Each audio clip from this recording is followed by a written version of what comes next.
Kids, I'm back. I'm still white and I'm still angry. I'm angry because I'm tired of winning. Just like our president said we would do, President Trump. Now, we all know finally, after all these years, we got ourselves a regular white man back in the office of the President of the United States. And he's got himself a white wife and white kids, and everything's normal again. They're all heterosexuals, and there's none of this homosexual funniness running around or anything like that. So at least, and the Christians like this one too. The Christians really like him, especially the white Christians. So, you know, it just goes to show you that he was right. Now, I've been a Trump supporter since the beginning of time. I love myself some Donald Trump. He is the most successful man I have ever met in my life. I mean, he owns everything. Everything. You could even look back on it. Now, I did some research and some history because I don't want to sound like a peckerwood when I come and talk to you. But I did some history, and he was even mentioned on the Golden Girls a couple of times. He was mentioned because he had the resources of a Mr. Donald Trump. That's what Blanche said one time. And another time, they said something about him being, Dorothy said something about him being the Merv Griffin. Remember Merv Griffin? Way back in the day, Merv Griffin. He was the anti-Trump, but he was rich also and did the same kind of shit. So, but Merv Griffin was more liberal. So he was like the anti-Trump. Now, since Trump's been in power, everything has changed. First of all, the economy is going crazy. The stock market's going crazy. Everything, we're winning and winning and winning. And it's all because of Mr. Trump, President Trump. He's done everything. Since the day he got in office, suddenly everyone's back to work. Suddenly everybody's making money. Suddenly everything is just coming up roses. People are eating better. Health outcomes are better. Everything is just lovely. Now, he's also won this healthcare reform thing. Now, it sounds kind of bad when you hear the liberal media talk about it, but actually it's really kind of good because it gives rich people a nice big tax cut.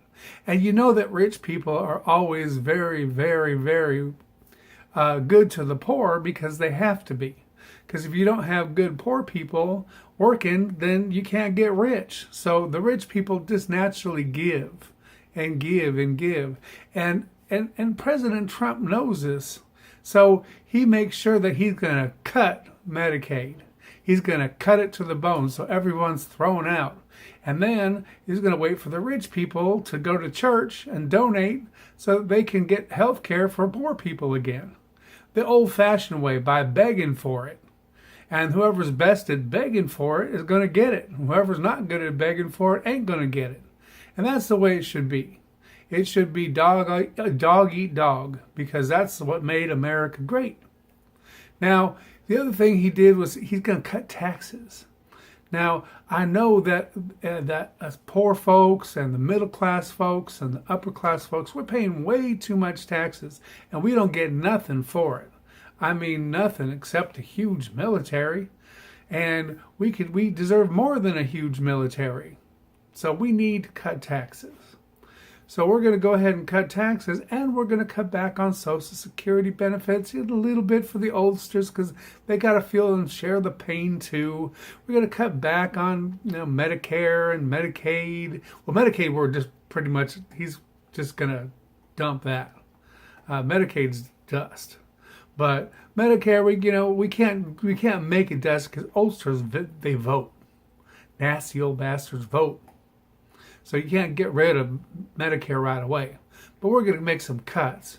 It won't be that bad, but then again, they'll be down at the church fighting with the other folks that are sick for charity, and that's the way it should be. Give them a club, let them get down there, let them fight for some free food, long lines, heat. It's great. Keeps them in shape, keeps their mind sharp. Now, the nice thing about Donald Trump, and remember we had this talk about Mitt Romney a long time ago, about how put a woman back in women's place. Well, let me tell you, first of all, Donald Trump, we're winning, winning, and winning. And we're not going to have to live with our parents anymore. We're going to get our own house, and we're going to take our own family under our own house, and we're going to make our own rules. Rules like they used to be, where the man made the rules and everyone else followed the rules. That's the way it is. That's the way it should be. That's the way God intended it. That's the way it's always been in the United States of America, even before white folks got here. Because that's just the way it is. All over the world, men rule the world. And if women don't like it, well, then they shouldn't be women. They should have been men. Maybe they can go get one of them sex changes or something. I don't know. But women need to know their place. I mean, you look at it in the history and context of things, and you know what they call women in Spanish? They call them mujeres. Mujeres. Sounds like a bunch of deer, like a herd of deer. And that's kind of like what women are. They're like a herd of deer. You know, you got one man with the one buck with the big horns, and you got a whole bunch of women folk running around just looking stupid, eating grass. So, and he's got to run around to make sure that all his women are doing what they're supposed to be doing, which is having his babies, feeding his babies, having more of his babies, and feeding his babies. And that's what women do. That's their lot in life. They give birth, and they cook, and breastfeed. So that's what women do. Now, Trump has gone out so far and made it socially acceptable for you to go back and treat women like you used to. Remember when you used to look at a woman and the first thing you did was you eyeballed her tits and then you went up and down for the rest of it to see what it was like? Well, you can do that now. I mean, President Trump was just over in France the other day and he eyeballed the First Lady of France and told her she was in pretty good shape and she was beautiful. Now, that's what women want to hear. Women don't want to hear they're smart. Women don't want to hear that you like their opinion. Women don't want to hear any of that crap. They want to know if they're pretty. That's all they care about because that's the way we teach them. And that's the way we should teach them. That's the only thing women should be concerned about is being pretty. Now, it gets a little complicated when it gets to like the Cinderella syndrome because you don't want your woman dreaming too big. And you have to remember something, ladies, that every man doesn't like the same looking kind of woman. Some men like chunky chicks. Some men like skinny chicks. Some women like big boobs. Some men like little boobs. So, fat ass, flat ass, whatever kind of ass. So, you just got to find yourself the right man. So you just got to kind of just stand out there on the street corner and wait till you find one. They'll come around and they'll let you know if you're pretty or not. And if they tell you you're pretty, then just do whatever you say. Now, also the nice thing about this thing with women in healthcare is President Trump has decided that Planned Parenthood crap, that's going away. Planned Parenthood is gone. It's done. We don't need it because it's not for men. It's only for women. And if women want health care, then they should come beg their man for some money.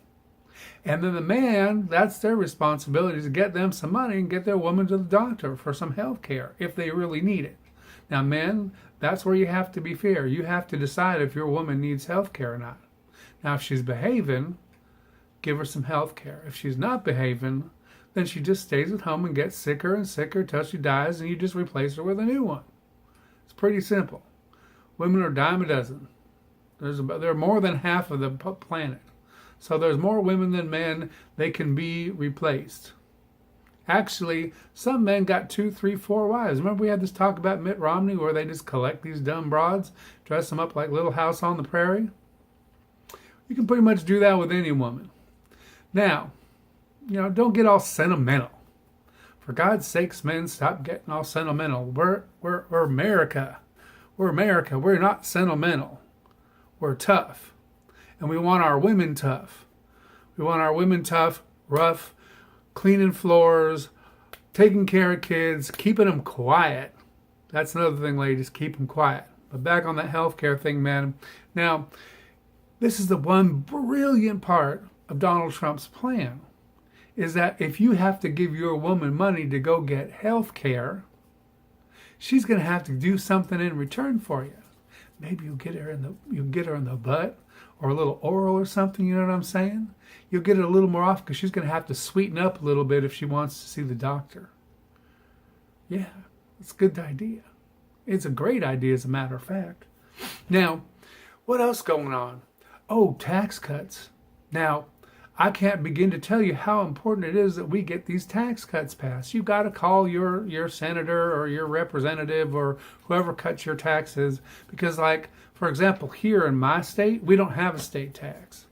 But I want my taxes cut anyway, at least at the federal level and the state level too. Even though I'm not paying zero, I want money back. I'm paying too much. So call your representative and tell them, because you know what? If you're like middle class, you might be able to save a couple of $100 a year in your tax cut. Now, the rich folks, they'll be saving millions and hundreds of millions, but you might be able to save a couple $100. Now, that'll be worth not getting health care, not having Medicaid, not paving the roads, and not doing all that other stuff that they normally did.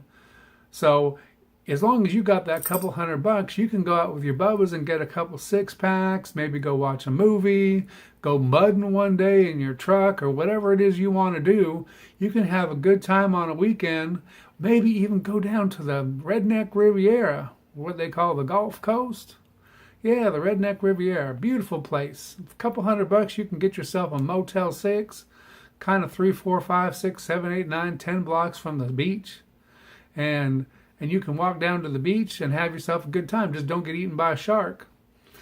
Now, the other thing they're going to do, President Trump's going to build up the military, because our military isn't big enough. We have the biggest military in the world, but it's gotten weak and flabby somehow. I don't know how that works. I'm not here to think about those things. That's what President Trump does. So President Trump says that our military needs to be bigger and stronger, and we need to spend more money on it. So we're going to take money out of social programs and anything that has to do with folks, because folks can take care of folks. And besides, since all these rich people are getting all these tax breaks and getting all this extra money, they're going to be running down to their churches, because they're all very religious, and they're going to be giving their money, and then the folks are going to be down at the churches fighting over who gets the money, who gets the food, who gets the health care, who gets the free dental clinic, all that kind of stuff. So it'll all work itself out. It's just like, it's like the jungle. They want us to go back to the jungle, and that's the way it should be, because it keeps you crisp. It keeps you on your toes. Keeps your woman in her place.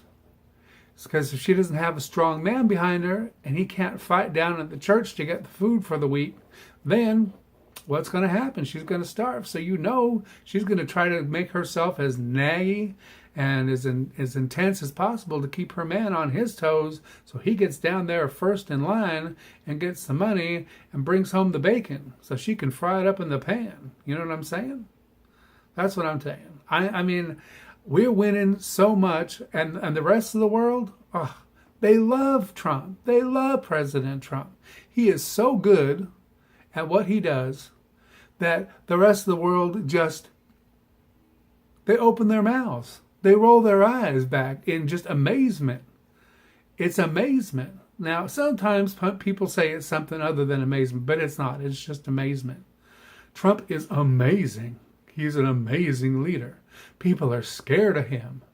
They're frightened of the United States again, which is the way it should be. We should be the most terrifying nation on earth, because that's our history. I mean, who else has dropped an atom bomb? Nobody else. We are the most terrifying. And Trump's made sure we're the most terrifying again. And everybody's like, what's going to happen? But we don't know what's going to happen, because Trump, he's smart. He doesn't play his hand. I mean, look at it this way. He's already won. Like, you know, that whole Russia thing they keep talking about, some kind of Russia investigation or something like that? He's won. They keep talking about it, but nothing ever happens. So he's won. And the less he talks, the better he is. And then when he does talk, and they keep investigating and investigating and investigating, but he still wins because he is the greatest, most powerful man on the earth. And they're going to let him get away with whatever he wants because everybody really knows behind the scenes, like me, that we all worship him. We pray for him in church every week. We do all these kind of things in solidarity with President Trump because President Trump is our salvation.